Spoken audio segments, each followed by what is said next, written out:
তো চলুন, কেমন আছেন সবাই? আশা করছি সবাই খুব ভালো আছেন এবং আমিও খুব ভালো আছি। হ্যাঁ, তো দেখুন, আজকে ভোরবেলা উঠেছি সেহারি করতে। এইদিকে মাও উঠছে। হ্যাঁ, জয়া ঘুমিয়ে রয়েছে। আমি উঠে আমার চাটা গরম করলাম, পরোটাটা গরম করলাম। হ্যাঁ, আমি ঘরে এসে দেখি এ উঠে বসে আছে মশারির ভিতরে। তারপর একে বার করলাম। বার করে সে কান্নাকাটি শুরু করে দিচ্ছে। হ্যাঁ, সে চা চাইছে আমার কাছে। সে নাকি এখন চা খাবে। এই যে। তারপর তাকে চা দিলাম। সে বেশ মজা করে চা খাচ্ছে। দেখছেন মুখের মুখ চোখটা দেখছেন যে ওর কী ভালোটা না ভোরবেলা চা খেতে লাগছে। হ্যাঁ, ও কিন্তু কখনো এরকমটা করে না। আর কি জানি ওর কী হয়েছে, এই ২ দিন ধরে ভোরবেলা উঠছে এবং চাটা চাইছে। হ্যাঁ, এবং যখন ১ম বারে ও শেষ হয়ে যাবে ও আবার বলবে দাও। আমি বলছি, বাবু মজা? ও বলছে হ্যাঁ, ভীষণ মজা। ওই চোখ মুখ কেমন করলো। তো একে নিয়ে, জয়াকে নিয়ে আমার সারাদিনটা চলে। হ্যাঁ, কারণ আমার কাছে আমার বাচ্চা দুটো আর আমার মা-বাবা আর আমার একটা বোন। হ্যাঁ, তো আমাদের এই ছোট্ট ফ্যামিলি এবং বোনের হাসব্যান্ড। তো এই হচ্ছে আমাদের ছোট্ট একটা ফ্যামিলি। আর এই যে আমার গুলগুলি। হ্যাঁ, তো আমিও এইদিকে আমারটা খাওয়া শুরু করে দিয়েছিলাম। প্রায় শেষের পথে। আমার না ওই ভোরবেলার চা, পরোটা আমি রোজ খাই না। মানে এটা আর কি ইচ্ছা করে খেলাম। কারণ আমাদের প্রায় হচ্ছে গিয়ে কটা রোজা হচ্ছে? 18টা রোজা হচ্ছে তো। তো আমি এই 18 দিন পর রুটি খেলাম। হুম। আর এই যে আমি এখানে ঘড়ির টাইমটা দেখানোর চেষ্টা করছিলাম। ঠিক মতো দেখা যাচ্ছে না। হ্যাঁ, আর এই যে ইনি এখানে মজা করে চা খাচ্ছেন। মানে ওর চা খাওয়া দেখে আমিই অবাক যে আমি আর আমার পাপা বাড়িতে চা প্রেমী।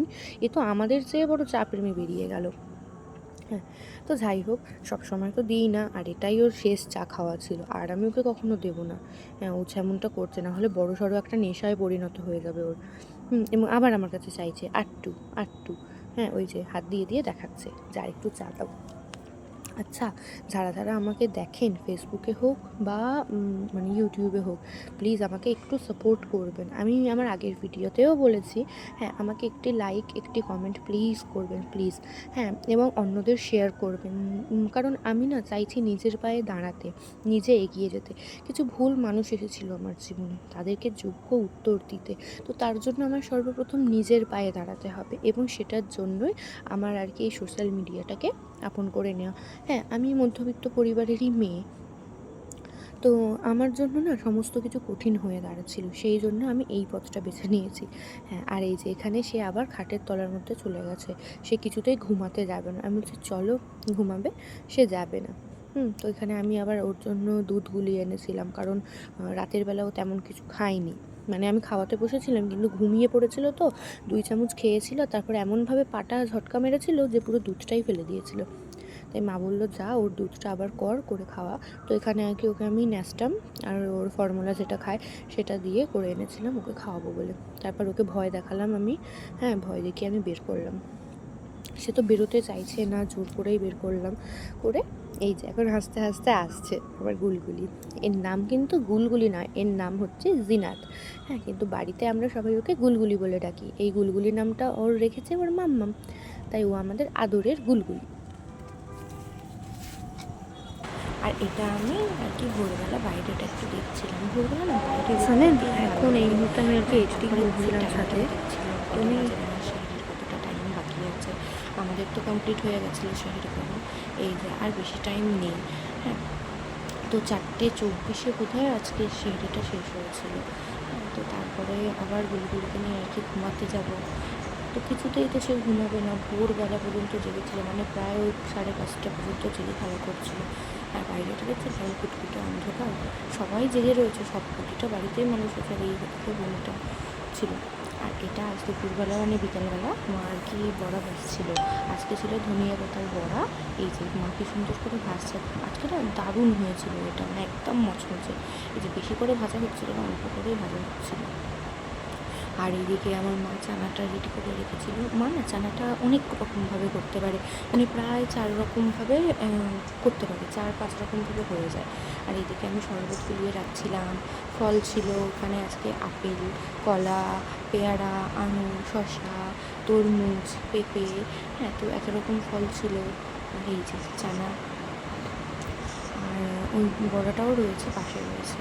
আর এখানে আমি শরবতটা ভালো করে একটু গুলিয়ে নিচ্ছি, কারণ নিচের থেকে একটু চিনি চিনি ছিল, আজকে বোন বাড়িতে ছিল না, তো এই দায়িত্বটা আমার উপরেই পড়েছিল। নাহলে আমি কিছু করি না, বোনই করে এই সমস্ত কিছু, ওর ভালো লাগে সমস্ত কিছু করতে।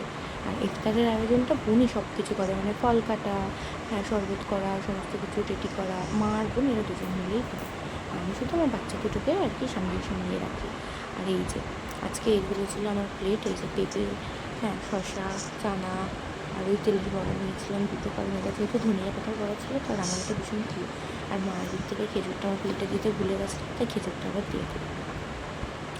হ্যাঁ তো এই যে এখানে আমি দেখাচ্ছিলাম যে এই শসাটা না হাইব্রিড শসা, কি জানি কেন এই শসাটা একটু টক টক মতো ছিল, তেমন একটা ভালো টেস্ট ছিল না। এই যে ধনিয়া পাতার বড়াটাও দারুণ টেস্টি হয়েছিল, একদম ক্রিস্পি হয়েছিল। হ্যাঁ আর এই যে বুলবুলি, তারপরে সন্ধ্যাবেলা বোন এসেছিলো, মানে বোন একটু বেরিয়েছিলো, তো আসার সময় সবার জন্য আইসক্রিম এনেছিলো। তো এই যেমন মহান পণ্ডিত আইসক্রিম খেতে ভীষণ ব্যস্ত, সে তো ভীষণ মজা করে খাচ্ছে। ও তো ওই ছোটো থেকে না এই প্রথম একটা কাপ পেলো আইসক্রিমের, আগে খেয়েছে মানে হয়তো কেউ খেয়েছে ওর মুখে একটু ধরেছে এমন, কারণ ওর একটু ঠান্ডায় অ্যালার্জি, তো খুব একটা দিতাম না, কিন্তু এটা ও পুরোটাই খেয়েছে আজকে।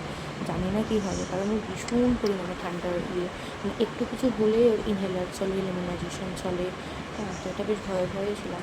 আর তারপরে না রাতে গেছিলাম ছাদের উপরে, এই ভিডিওর ভয়েসগুলো দেবো বলেছিলাম, তারপরেই ঘটে আমার সঙ্গে একটি ভীষণ বড় দুর্ঘটনা। হ্যাঁ তো সেটা আমি পরে বলছি, অ্যাড করছি। এই যে রাতের বেলা না হাওয়া চলছিল, তখন প্রায় 8টা কত মতো বাজে, হ্যাঁ না 7টা কত মতো বাজে, হ্যাঁ টাইমটা। আর ওই যে এদিকে লাইটিং একটু দেখা যাচ্ছে না, ওটা হচ্ছে মসজিদ। হ্যাঁ আমাদের পাড়ার মসজিদ না, পাশের পাড়ার মসজিদ, কিন্তু এটা ছাদ দিয়ে দেখা যায়, ভালো লাগে। আর বেশ হাওয়া চলছে, এই সমস্ত কিছু কি খুব সুন্দর লাগছিলো, আমার সাথে ভালোই লাগছিলো। আর আমি চেয়ারে বসে বসে এডিটিং করছিলাম, ভয়েসটা দিচ্ছিলাম। হ্যাঁ এই যে আমি একটু একটু করে ভিডিও করে রাখছি, আর ঠিক তারপরেই আমার সঙ্গে সেই ভয়ঙ্কর আমার মুহূর্তটা আসবে। মানে এখন যখন ভাবছি আমার গায়ে কাটা দিয়ে উঠছে যে আমি কত বড় একটা বিপদের হাত থেকে সাথে বেঁচেছি। হ্যাঁ তো চলো, তো এখন ভিডিও করছি কেন বলি, এখন বাজে এক মিনিট 7টা 51। হ্যাঁ এই টাইমে আমি ছাদে যাই, গিয়ে আমার যে মানে ভিডিওগুলো থাকে ওগুলো এডিট করি, ভয়েস ওভার দিই। তো আমি মানে প্রতিদিন যাই না, কিন্তু আমি আজকে গেছিলাম এবং আরও দুদিন আগে গেছিলাম, কারণ আজকে প্রচণ্ড গুলগুলি আর জয় ডিস্টার্ব করছিলো, তো আওয়াজটা যেন না আসে। তো আমি গিয়ে আমার মতো এডিটিং করছি, এবং যখন আমি ভয়েসটা দিচ্ছি তখন হলো আমার সঙ্গে একটা মানে ভয়াবহ ঘটনা। মানে আমার তো প্রায় হার্টটা ফেল হয়ে যাবে, কিন্তু হার্টটা ফেল হলো না, আমি সুস্থভাবেই নিচে নেমে এলাম। আমি চেয়ারে বসে বসে এডিটিং করছি, বেশ মানে ভালো একটা ওয়েদার রয়েছে, একটু হাওয়া চলছে, হ্যাঁ আর একটা মসজিদে আজানটাও শেষ হলো। হ্যাঁ হঠাৎ করে মানে আমাদের মানে ছাদ, আর তার উপরে রয়েছে আর কি মানে কী বলবো চিল ছাদ যেটাকে বলা হয়, জলের ট্যাঙ্ক যেটার উপরে রয়েছে, ওখান থেকে পুরো একটা লাফ এলো, লাফ এসে একটা হনুমান।